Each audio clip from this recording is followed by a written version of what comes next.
You are tuned in to a Fireside chat with Zany Mystic. Join us now on another exciting metaphysical journey. Relax, tune in, drop out, and take a seat by the fire as we explore new realms and possibilities. This is Magenta Pixie. You can find me at magentapixie.weebly.com. But now, here is Zany Mystic and guest. Enjoy the show. Greetings, and welcome to a Fireside Chat with Zany Mystic. I'm your host, Lance White. Tonight, my guest is Robert M. Stanley. Robert is currently the editor of Unicus magazine and author of Close Encounters on Capitol Hill and Covert Encounters in Washington, D.C. He hosts the Unicus Radio Hour and has served as a correspondent for America's Morning News and America's Radio News Network. Robert has traveled to dozens of countries and has read hundreds of books and thousands of articles during his lifelong pursuit of modern and ancient mysteries. Over the past 30 years, Robert's quest for the unique ideas and information has led him to research and write about many controversial topics. His ongoing investigations have been featured on television, radio, and in print. You can find out more at www.unicusmagazine.com. So let's welcome him to the show now. Hi, Robert. How are you? Doing well, Lance. Thanks for having me on. It's my pleasure. Well, I thought we'd jump right into the china shop and look at the elephant in the room. Extraterrestrials and Archons. They're here and have been for a very long time, yes?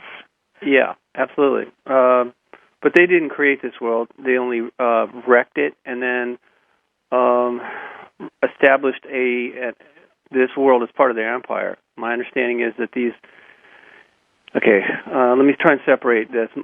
There are other dimensional or other beings from other universes that have come here. They look like, at least from the photographs I've seen, they're sort of like an amoeba. Mm-hmm. And so they are the infection. They came through some sort of wormhole at some point. I think they hitched a ride on some of our ancestors that literally left this universe through some Stargate or something, came back here, and that is the infection that has caused all the destruction and evil that we see here, obviously on this planet, but you know, it isn't limited just to just this world, as far as I know. So, but it's there's a hierarchy involved there, where these, even though these amoeba-looking things really don't have opposable thumbs or anything or technology, the fact is that they do insinuate themselves into our conscious. Mm-hmm. Hopefully not everybody, but I mean, enough of us are being influenced by them covertly, so that we do things to harm ourselves or others, and that actually is where they get their energy to feed off of. Right. In fact, there are pictures that have been taken by NASA and others that show these huge, I suppose that they would have to be huge, and they look like round discs with a circle. Yes. Yeah, but that's the NASA stuff. Did you see the press release about this? I did not see the press release. Oh, no. Yeah, it's on. You really okay? I'll send it to you in an email. But for anybody else, go to my website at unicusmagazine.com. Click on articles. It's the second link down. It says "Meet our controllers, the Archons." And okay. There's pictures in there, not only the NASA stuff, but pictures were taken mainly by Trevor James Constable back in the 50s using infrared film. It's very consistent, and it's really odd how this also. Yes. Okay, it all came together in my mind. After writing the second book about Washington, D.C., I knew that there was what the Catholic Church calls a demonic influence in Washington, D.C. Obviously, it's around the world, too, but I was focused on Washington, D.C., and I was trying to get some answers as to what are these demons really? Okay, yeah, you can call them alien, but that doesn't... There's more to it than that, right? Right. That's how I found out about the Archons. I'd read about them, I'd heard about them, but... Typically speaking, most people say, oh, they're reptilians or greys. Those are the Archons. They may very well be. But there are human beings who are under the influence of the Archons. I'll give you an example. A dog, right? Beautiful dog gets infected by rabies. Right. It turns violent. You can't reason with it. It goes, right? It acts That's insane. right. That's right. Okay, the same kind of thing we're talking about here. These amoeba-like entities that are non-physical are energetically influencing us and all these other different races to do destruction, harm to ourselves and the environment. Yes, that aligns with everything that I've studied and known, and directly and indirectly as well. Yeah. And as I understand it, this goes. The Gnostics wrote about this. Carlos Castaneda is mentioned in your article as well. Yeah, and that's it. They cannot. John Lamb Lash is another one that writes about it. They can't. They can't influence us directly. They have to. In other words, they don't have the power of creation that we do. Right. In this realm, so all they can do is create false imitations. Right. So that's where the things like McDonald's Golden Arches and all these other things that come in that are replications. They can replicate, but they cannot create. So we're used to create all of these things, and then they feed off of the negative energy, similar to the Matrix trilogy. Yeah, actually, that's a very good analogy. Also, I'm sure that's what they were trying to tell us. In fact, those the creatures that those machine-like spiders. Yes. Yeah, it's very, very similar to the Archon.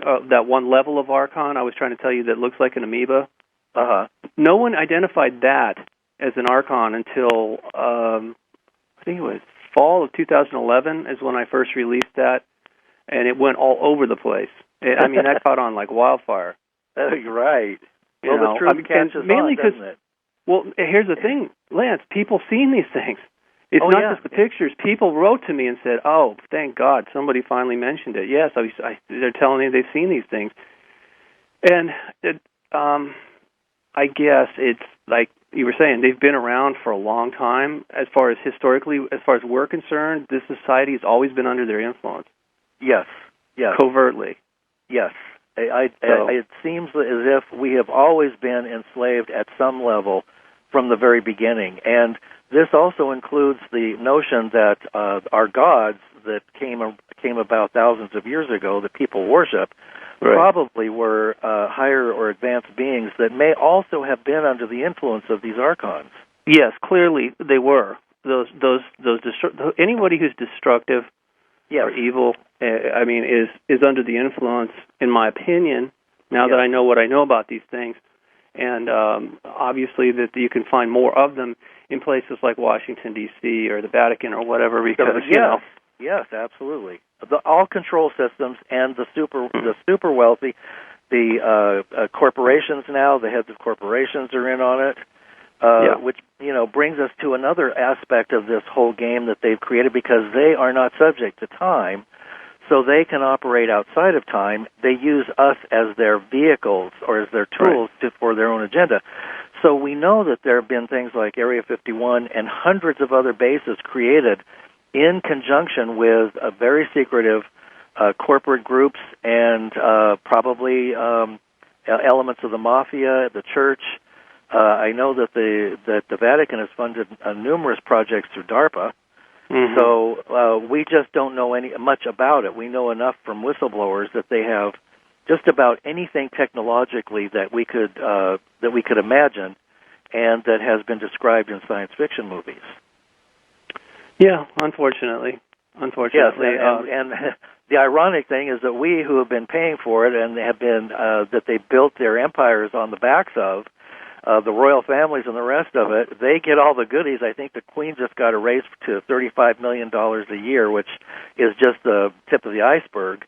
But we're the ones that are being used, and then now they want to exterminate us and control us even further with chemtrails and the rest of it. Yeah. So, I know, it's very insidious. Look, they have wrought destruction within the solar system and on this planet from the moment they arrived here. And like I said, this is not the only place that's under their influence. However, I don't really think the entire universe is. And at some point this is going to be dealt with, or it's already being dealt with, again, covertly.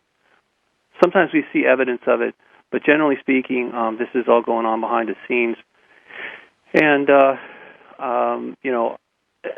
in the article that I was referencing before that I wrote, as I find new information, I put it up there, including anything that might actually help people to deal with these things. Uh-huh. I know it's still a stretch for a lot of people. They're like, "Oh, what are you talking about? There's no such thing as evil." And actually, that's the greatest trick of these things, is convincing us that they don't exist. There you go. Yep. So, but once a person does recognize that these things are real and can see evidence of them in their own life and other people's life, then you have to do something about it, obviously. There's various techniques that people do, and I mean, obviously, whatever works for you is great, but personally, I think that these things cannot take the light. They don't like laughter. They don't like anything that's happiness, loving, but they really don't like the light. And so I've combined a couple of meditative techniques from different parts of the world. Very quickly, it goes like this. If you can clear your mind and focus on your solar plexus, that's the stomach area, and just imagine a candle, just one candle flame burning. Now, it has to be done visually. The inner vision has to be at play here, but just imagine the candle burning. You take that candle, and then you use it to ignite a fire. Just visualize this in your mind, that there is a fire there. There's the wood, there's all the tinder. You place the candle in front of it, and poof, it starts into a fire. As the more you focus on that fire, the greater comfort that you'll find actually is surrounding you. Especially at night. This is usually better at night when it's quiet and you're getting ready to go to bed, because that's when they come out to feed. This is when you want to do this, folks. So just give it a try. Build a campfire in your mind, but light the campfire using the God spark within you. Like I said, for simplicity's sake, just imagine one little candle that is lit inside you. Then you extend that out to the fire, and you pass the fire on. You create this fire in front of yourself. And if you've ever seen a bonfire, it happens once a year down the street at the high school my son's going to. They create a bonfire, and I'm not kidding, from like 1,000 feet away, you can feel the heat. You can hear it crackling. It just ripples through the air. So I use that as an imagery. Where it goes from small to, like I said, small to large to even larger. And at that point, if there's anything bothering me, if there's any little negative entities around, I just throw them in the fire. Mentally, I just put them in there, and poof, they're gone. Beautiful. They're gone from my space. Wonderful, and I like that, because what I'm finding for myself is that the light is within.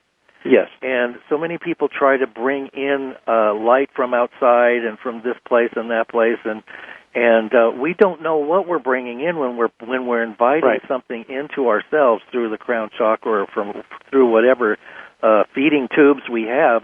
It's even conceivable that the chakras have been corrupted. Absolutely. No, absolutely. And this is the thing. I mean, we have been taught not to look with our third eye at anything, including ourselves. And some people just dismiss it as imagination.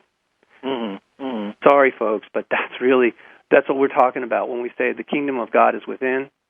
You have to use your inner vision. You have to use the God-given gift of insight. Yes, and isn't part of that included in moving outside the left brain or the mind and dropping your mind activity into the heart space, using your third eye or your inner vision? Well, there's all kinds of techniques to move the energy around, but what I'm focusing on is connecting the inner light to the external light. In geometry, it's called pi and phi. The internal and external measurement is really there is no separation unless you look at it that way. See, and so the reason I'm talking about doing this is because it isn't just about energy, building an energy field. It's lighting the God spark is very important. And moving it up, eventually when you move it up into the crown chakra, when you can actually see the light in your mind, you're generating, you're actually connecting to the source. When you can see it like that, on some level you actually are that. Yes, absolutely. That makes perfect sense. Okay, because when we talk about it, things that we can, we talk about conceiving a concept, conception. Right. Okay, it's all thought form, and that's why what we are dismissing as pure imagination is 180 degrees backwards. It all starts there. Right. It all starts there. Right. And then the educational system and everything around us, society, and everything we're programmed to, the beliefs that we're just constantly bombarded with, and the technological waves that we can't see are telling us to judge and discern and think and so on and so forth. And that's reducing our imagination to zero. We're taught not to imagine and not to think. Right. So, well, and what we do think we're supposed to, it's groupthink. Right. It's also this, if you notice, every time you turn on TV, or a lot of times radio, even mainstream radio, it's always provoking, always constantly agitating, irritating, and drawing us down to the lowest denominator.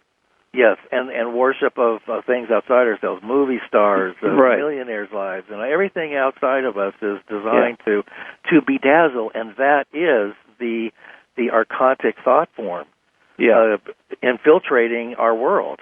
That really is it. They have nailed it. I mean, whatever it is, it's an extremely a formidable force. So, Lance, the only reason, sorry to interrupt, but the reason my understanding is the reason that they would like to kill so many of us now, even though they consider us their property at this point, is because they fear that they will lose us. Right. Okay, whether we either wake up on our own or there's been an effort, as I said, covertly to awaken us. Yes. The good guys have a different set of rules that they play by. And so it's really incumbent upon us not only to improve ourselves, become more aware, and also to generate more light or to connect more consciously, connect ourselves to the grid of light, but also to welcome in the angelic beings who are our direct ancestors. The Archons are really not from this universe, as I said, and they are something foreign to the creation of this particular universe. I know there's multiple universes, if not possibly even infinite. I'm just saying we are children of this universe. We are creators. We are born from, I'll put it to you this way. If you have a mighty oak and it drops acorns, each one of those seeds has an entire mighty oak within it. The potential is there, right? And if it finds fertile ground and it gets proper sun and water and time, it will grow into a mighty oak, and the process repeats itself. Well, that's, in my understanding, that's what God really is. On an energetic consciousness level, there are souls that become so mature that they literally create an entire universe, and then they populate it with life. All that life is like seeds. We're like soulings, or godlings, that are in the state of becoming and maturing into creators. And at some point, we'll probably go off, some of us, many of us, most of us will go off and create our own universe, populate it with all kinds of thought forms, and then, we would be the father of that universe, and we would be responsible for all life within it. So you got to ask yourself, if what I said is accurate, why would the God creator of this universe create things like the Archons? Right. See, that's another reason I firmly believe they're not even from here, not from this universe. Right. It doesn't make any sense to think that they're part of this creation, as well as that leads to the logical conclusion that any company or person or scientist that comes up with something like Terminator seeds that do not reproduce, like Monsanto, can't be working on behalf of humanity. No, and that's why in the Bible it says you'll know them by their fruit. Yeah, the labor, what they produce. Not what they say they're going to do, but what they actually do. Yes. Because they're so highly manipulative and deceitful, and they don't operate above board because they know, generally speaking, that the human spirit will resist. Yes. Resistance is not futile. That's human nature. Right. Okay, because we were given free will. Yeah, anytime that's violated, it just doesn't feel right. Isn't it possible that many of the people who have strong religious beliefs are seeing an accurate perception? They're just simply that they're being sequestered in feeling that they're divided from others who are seeing it another way, in another light. In other words, we're all looking at the same thing. It's like looking at the elephant with blindfolds on. Yeah. And we're describing it differently, but we're being kept from uniting in consciousness, because that is the key that will finally unlock our freedom and allow us to be free, which will be a first probably. Well, no, actually, my understanding is that this planet originally was free, and it really was a paradise. It was part of a large federation of worlds, and they were all peaceful. It wasn't until some of our ancestors went in through a wormhole to a place that they had been warned never to go. And when they came back out, so people are going, oh, it sounds like Garden of Eden. Yeah, it didn't happen here. That's a metaphor for what really happened long ago in a galaxy far, far away. Some of our ancestors violated the prime directive of stay out of that place. Yeah. It's dangerous. They went in there anyway. They came out infected. They proceeded to infect, well, according to the Bible, it's like a third of the angels. Yeah. Are infected with this disease and have fallen into darkness. So, and then part of that story is that the more were sent in, the more of the higher angelic realms were sent in, and they also got infected. Yes. Right. Yeah, because they didn't know. They didn't know what they were dealing with, Lance. I mean, honestly, they'd never seen anything like it. It was like it's sort of like Native Americans. They're exposed to certain diseases, and they had no immunity to it, and it was devastating.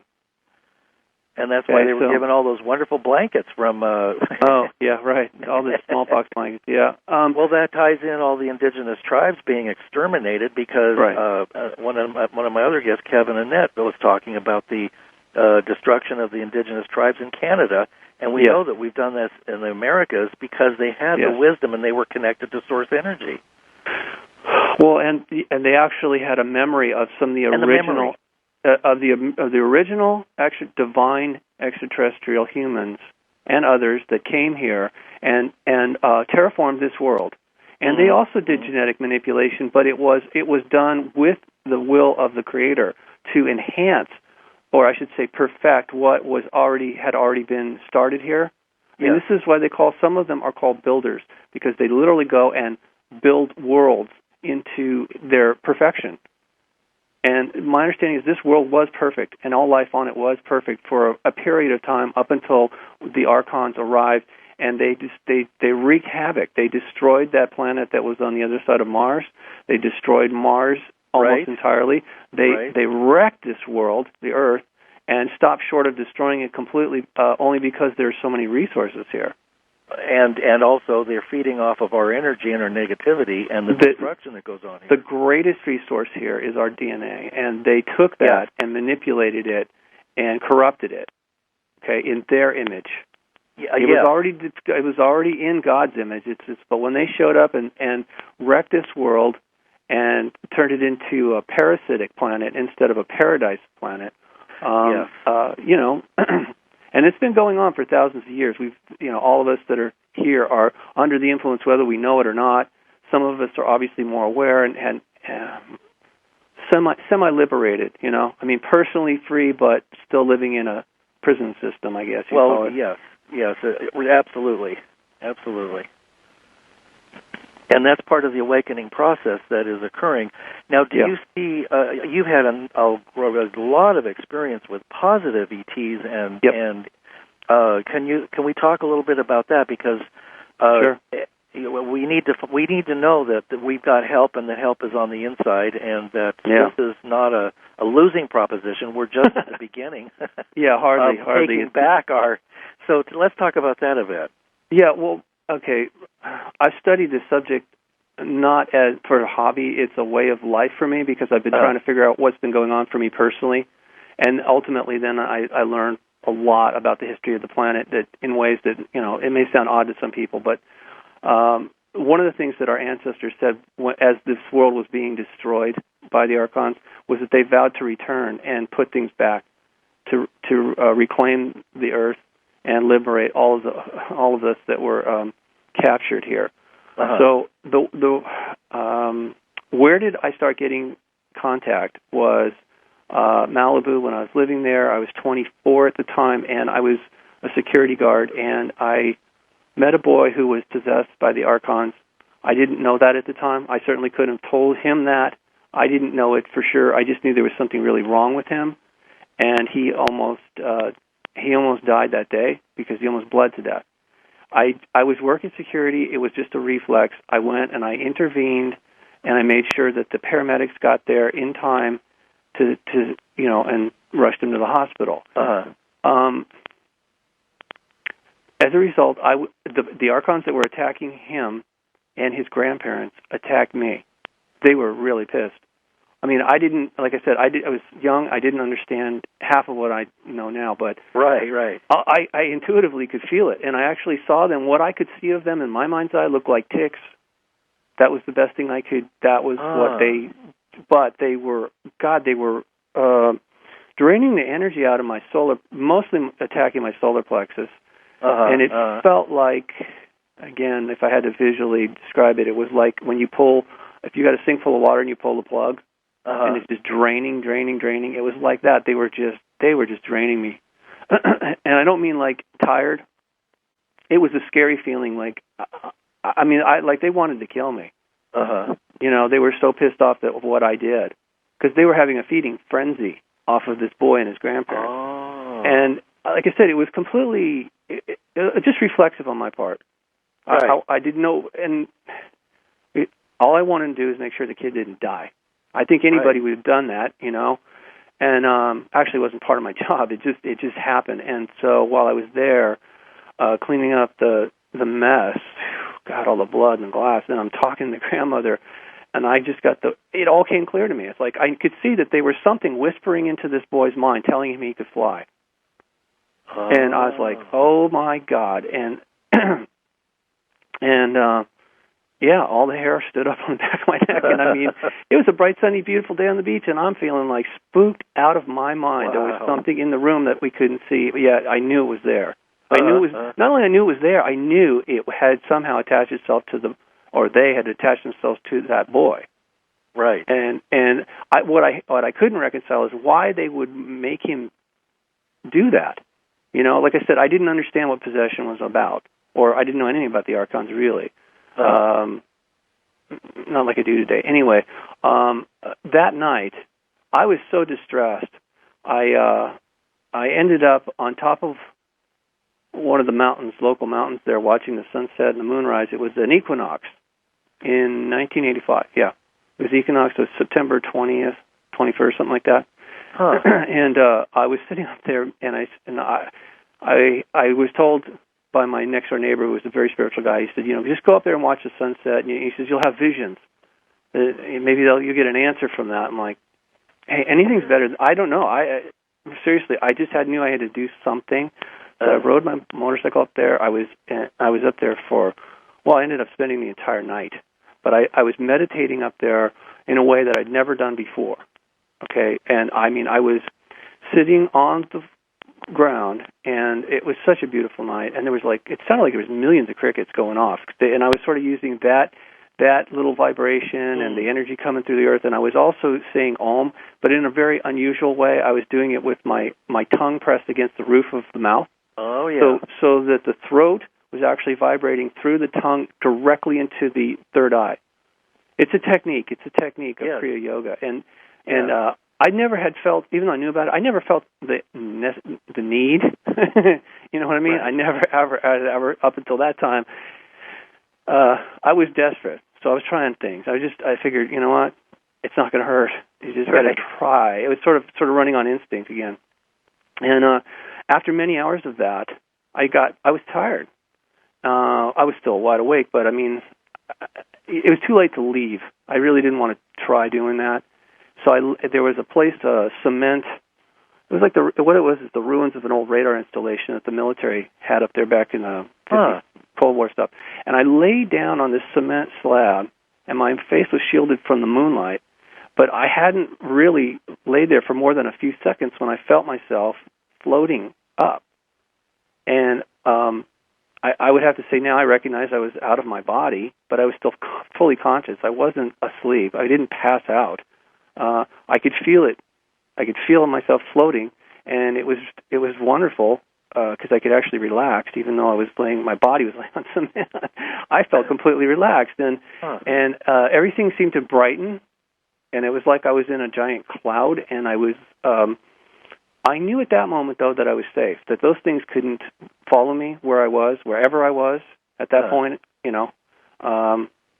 And I don't know, I wasn't there very long when I noticed that something was coming towards me, and that did alarm me. I got to admit, I was on full alert, like, oh, now what? And then I could see it was the figure of a person. But as they got closer to me, I was astonished because that person was glowing brighter than the light that we were in. I mean, totally lit up. And I thought, gee, wow. I mean, it was really shocking to see that. And especially as he got up closer, I could notice that his eyes were glowing. There was like light coming out of his eyes. I'd never seen anything like it before. I was like, and I said, and I got to tell you too, he actually looked like, well, I think what most people think of as Christ. Not saying it was, but just if you can imagine the long hair, the beard, the robe. Oh, right.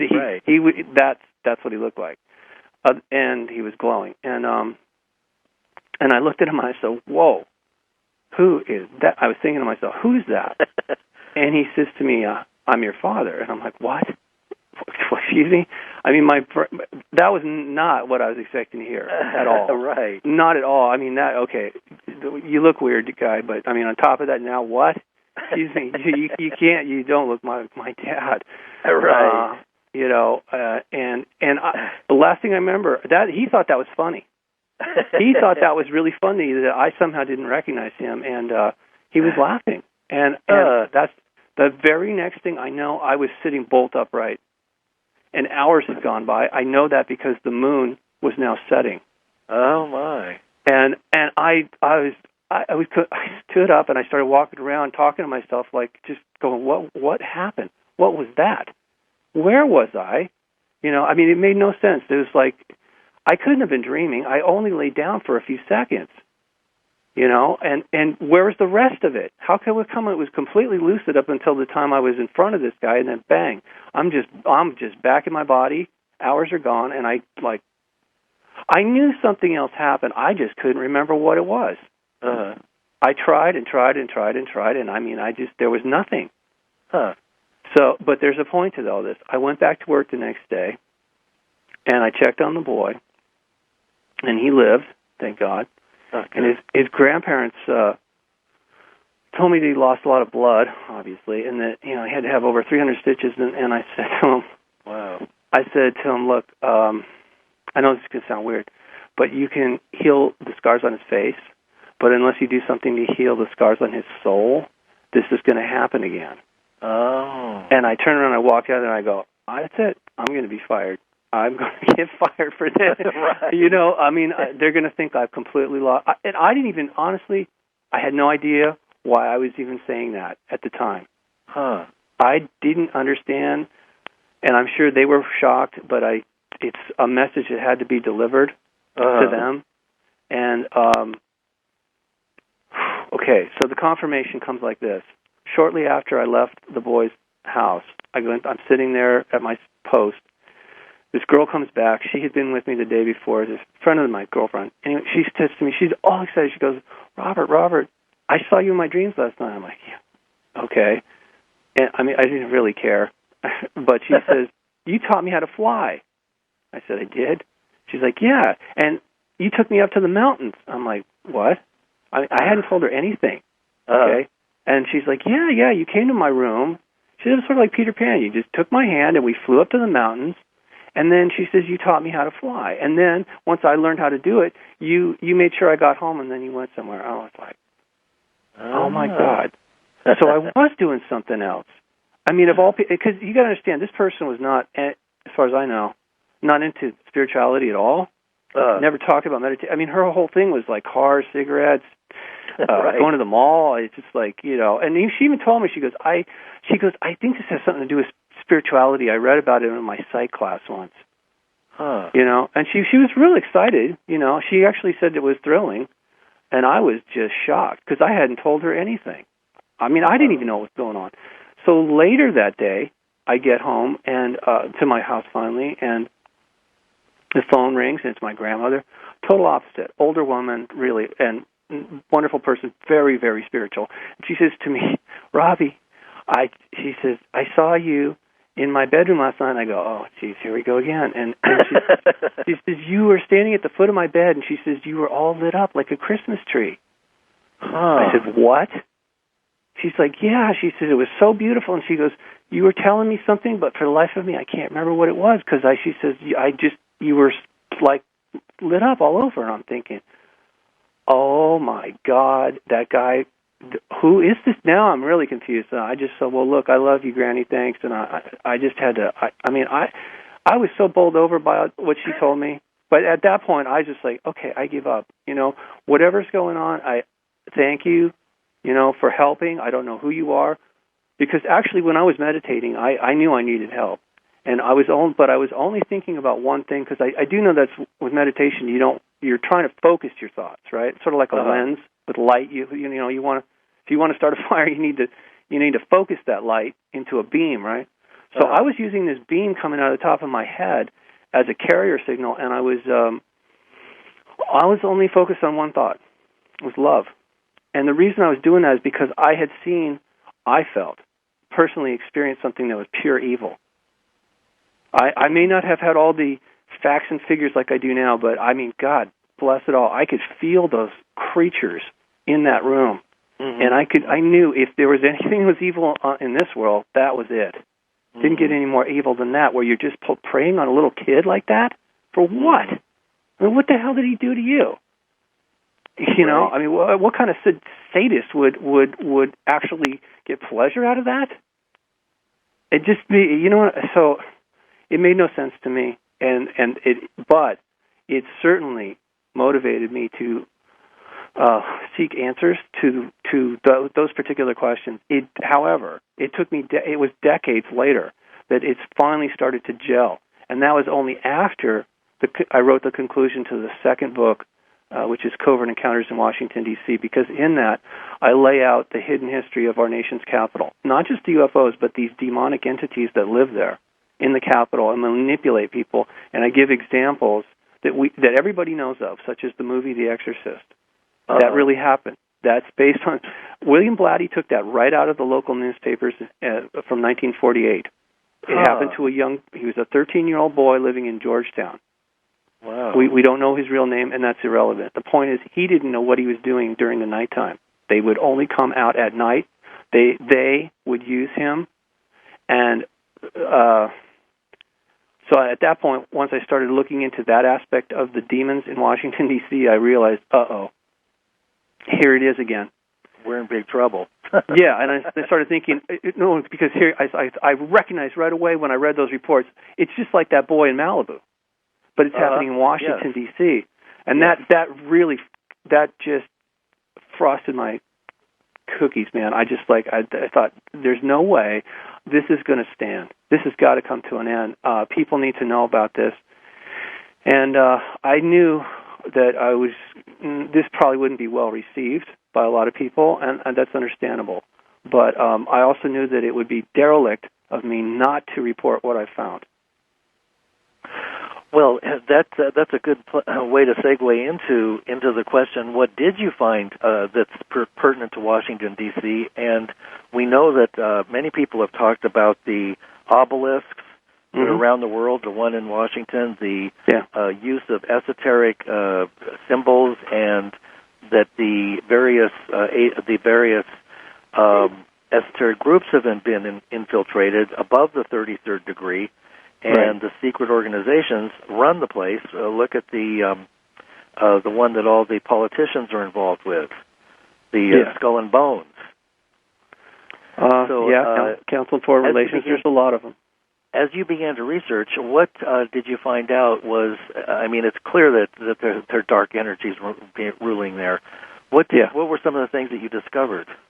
Well, as I said, the movie The Exorcist was based on a real event, or a series of exorcisms that took place in Washington, D.C. with the boy. There was also historical records of what they call the demon cat that lives in the Capitol building, which really cannot be a good thing. It's typically only seen before national crises, like when Kennedy was shot or Reagan was shot. Once again, indicating that it's attached to these negative energies. They know this is coming. They're just licking their chops, knowing that the next sacrifice is coming, and they're going to feast. There was a few others I can't recall that just completely just random events where people were clearly seeing demons there. Oh, actually, my journalism partner took pictures of something that looks like shape-shifting, dark, demonic entity. It was actually flying over Howard University, and then other people have seen this thing too. So that's the other thing I would really encourage people to do is look at the photographic evidence that I've compiled. So just go to unicusmagazine.com, click on books or photography, and you'll find a link there to the DC UFO archive or images. But I would just have to say that, yes, you're right. There is a satanic influence. There's even something called the Satanic Underground of Washington, D.C. They advertise on the Internet, if you can believe that. So it's, in the second book, I actually had over 900 eyewitness accounts of UFO activity and or extraterrestrials in Washington, D.C. That's from 1850 to 2011. However, it's still going on. And you gotta ask, why would anybody go someplace that they are not welcome hundreds and hundreds, if not possibly thousands of times, if there wasn't some sort of agenda being played out? And it's totally covert. It's totally covert. Officially, the government won't do anything about it, even if we have pictures of them landing on the Capitol, that's how I got started on this investigation. Nobody wanted to touch those pictures. Nobody wanted to tell that story. But July 16, 2002, there was a professional photographer at the Capitol by the reflecting pool shooting pictures, and he accidentally captured a swarm of UFOs coming over the Capitol. One of them actually landed on the roof.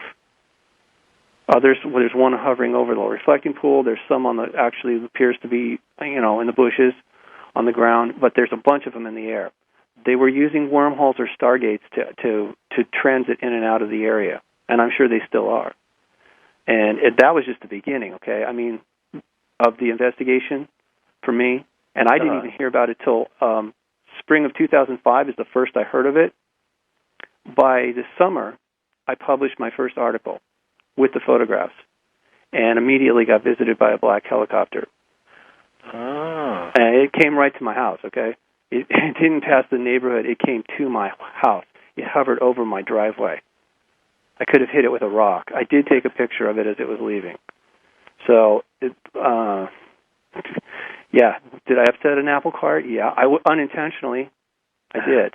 Did I stop? No. I'm sure they wanted me to, but ultimately, by the fall of 2006, I'd written the first book. It had over 200 eyewitness accounts of UFO activity from 1850 till 2006. And I was shocked because, honestly, I investigated this pretty much for the last 30-something years, right? And I mean, mainly, like I said, because I'm trying to figure this out for myself, not just for other people's benefit. I really want to know what's going on because this has impacted my life. And I think everybody, too. Not everybody recognizes what's going on. Anyway, so I published the first book, and I put more pictures up, and immediately the website was hacked, and the pictures were taken down. And not only that, the server where the pictures were, I couldn't enter in there to fix the damage. The people that owned the server could not access the server either.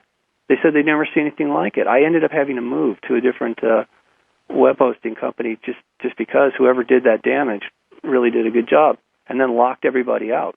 So it just proves, I think a lot of people know this. There's back doors in all computers for the government or certain government agencies.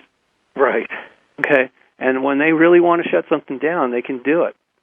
And however, once again, I didn't really take the warning or whatever you want to call it, and I just kept going. And I've been doing this for 7 years now, and people are reading the books. They are going to the website, and they are starting to finally figure out what's going on. However, I think that they're at a quandary. Most people, including myself, really don't know what to do about it. Because the government refuses to. I mean, recently, if you saw this petition that was sent to the White House to investigate on this stuff, they said, we find no evidence. There's no credible evidence to investigate, so sorry. And that would be the nature of keeping something going, is to deny it. And right. And part of it is, though, I was told, I said, look, to some of these people in D.C., I said, look, we've got pictures of them landing on the Capitol. Isn't there anybody that can at least comment on this officially? And we were told no, because that person and whatever agency that they represented in Washington, they would be held accountable by the public. At least that's the excuse we were told. You see, or at least that's their mindset. They were honestly telling us, that they're scared. They're scared to admit what's going on there because honestly, I don't think they're in control. They don't appear to be in control clearly, yes. Yeah. Clearly, the whole thing's gotten out of control. It probably was never really controlled in the first place, but they might have. Well, at least not by us. Right, not by us. Right, and so for our government officials, the people we think we elected to be leaders, if they're really not in control, then who the hell is? Well, I do know that I've heard stories from other guests that have talked about people high up in the intelligence community that are in charge of the national security going to certain corporations and asking them what's going on, and they were given the direct information, you don't have a need to know, you don't have clearance. Yeah. So, I think we have a pretty good idea of the nature of the cover-up and the extent of it, but if we knew what they were doing and the technology that they have, and it leaks out periodically, there is free energy, we know that. Free energy has existed since, probably for thousands of years, since the pyramids. Yeah, I think it's always been there. It's just that we were cut off from almost everything once these Archon entities, or the entities the beings that were possessed by the Archons, when they arrived here, they destroyed literally everything and then remade this world in their image. They took our DNA and created us to be their slaves. Unfortunately. And it's not about mining gold. Right. Really, where's the gold? God bless Zechariah. Wherever you are, Zechariah, I love you. But, there was a lot of things in those records that were never accurate to begin with. Yeah, right. Because the people that wrote them down didn't have all the information. They were just, they were cogs in the wheel themselves. They couldn't see the bigger picture. They didn't have that kind of orientation to the bigger picture. They couldn't have. We were already under the influence by that time. Right, and then there are levels of understanding. There's the outer version, and then the esoteric version. Yeah. And as you and I know, and people listening know, there are layers of truth nestled into the same information that somebody could read and pick up something obvious. But gold could refer to alchemy. It could refer to spirit. It could, or it could just be gold too. Look, a lot of their technologies are not that advanced, not compared to the divine ones.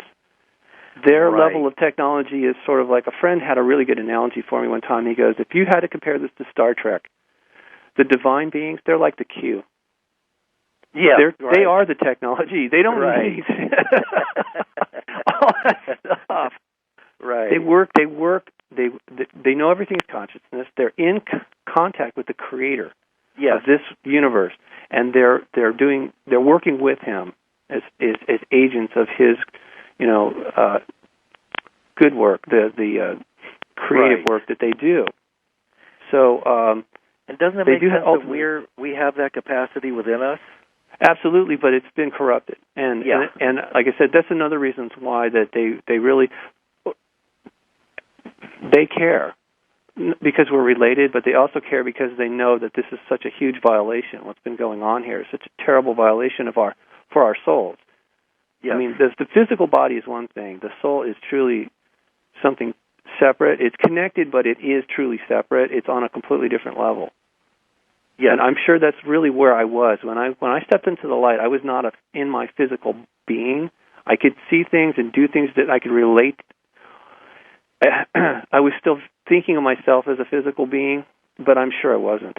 I'm sure we're not. I mean, I'm just absolutely positive that our souls are more like,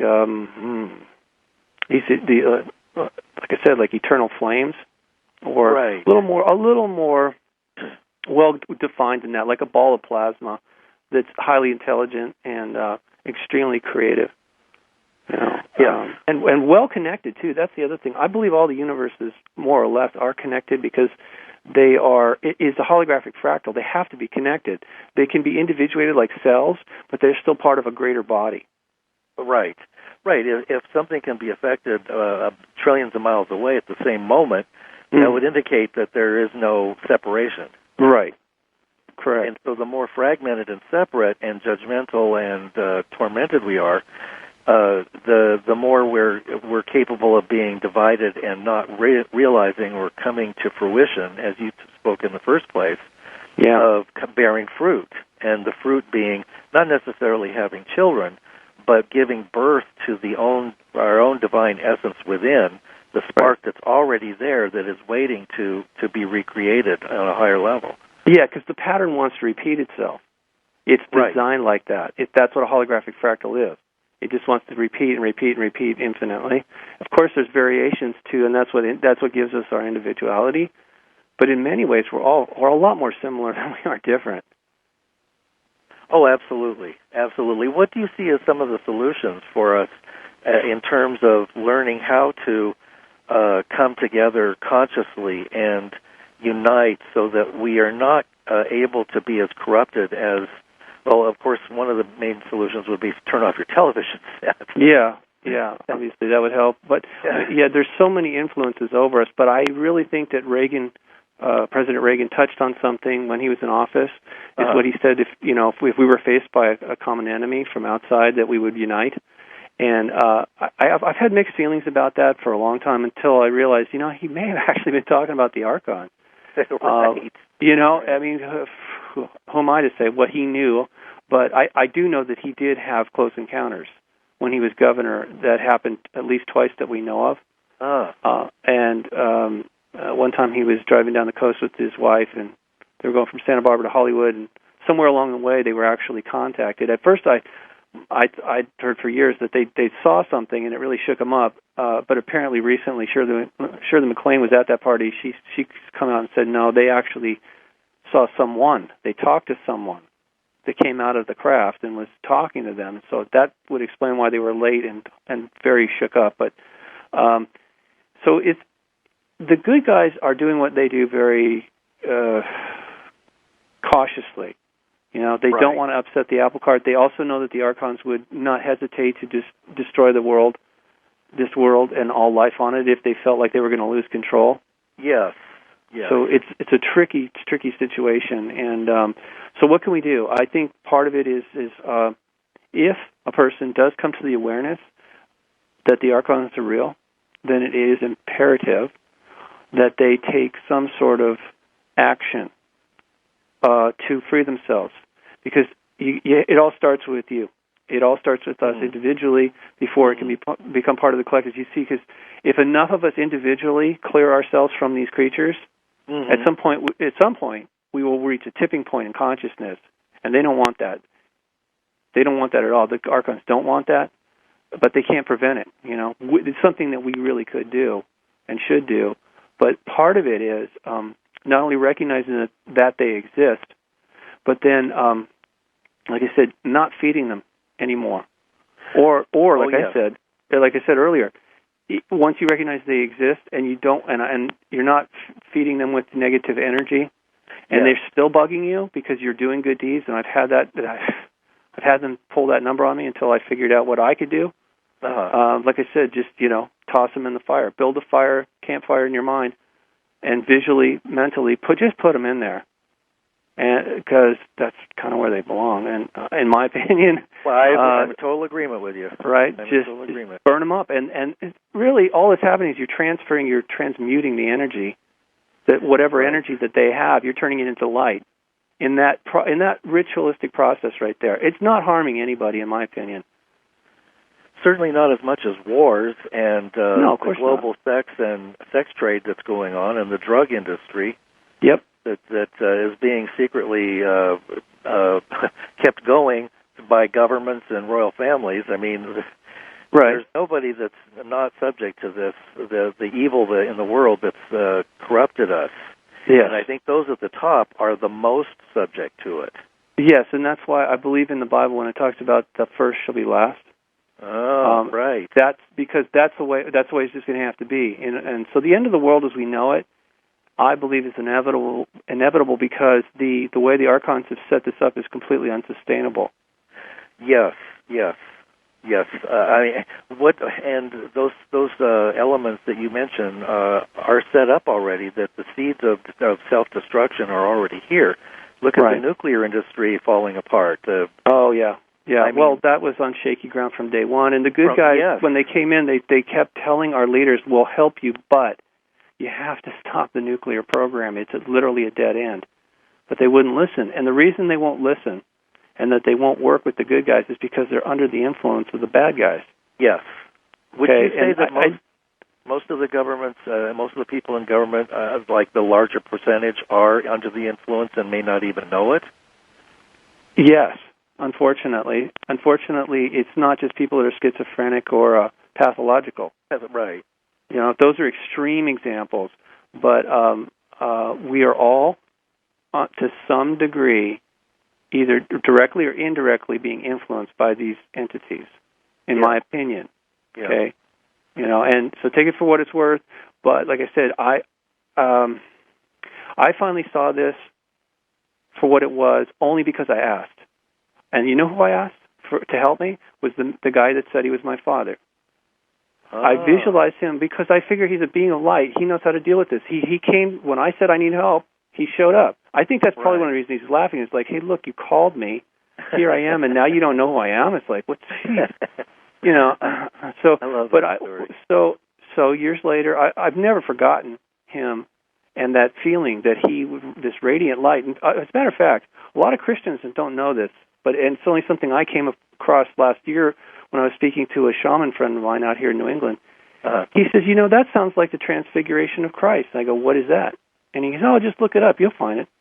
Well, apparently that's one of the things that Christ did before he was crucified is he took 3 of his disciples up onto a mountain. We don't know which mountain, but it's not important. He went up there and he started to glow. He started to glow. His whole, even his garment was radiant. It says that in the quote. And then to make things even weirder, a glowing cloud shows up, and a voice comes out of it, says to them, "This is my son, of whom I'm well pleased." Like, what? A talking cloud, right? The glow. Right. We've got another minute. Okay, guys. Thank you. Well, anyway. And this and more we shall do ourselves. So yeah, that's right. There you have it. Well, Robert, we're at the end of a show, and that's just flown by faster than on angel's wings. So I want to thank you for being on tonight. I love talking to you. And before we sign off, if you could mention your website again so people can find you, and I'd love to have you back again so we can talk some more. Okay, thanks, Lance. Yeah, I know. We're just scratching the surface. The website is Unicus. My website is unicusmagazine.com. It's spelled UNICUS magazine.com. Go ahead and enjoy yourself. A lot of free information there. If you want to contact me, there's a link at the bottom of the page for email. But well, thanks again, Lance. Oh yeah, it's my pleasure, Robert. And good night, and good night, everybody. Stay tuned for our next show. Thanks a million. Bye bye.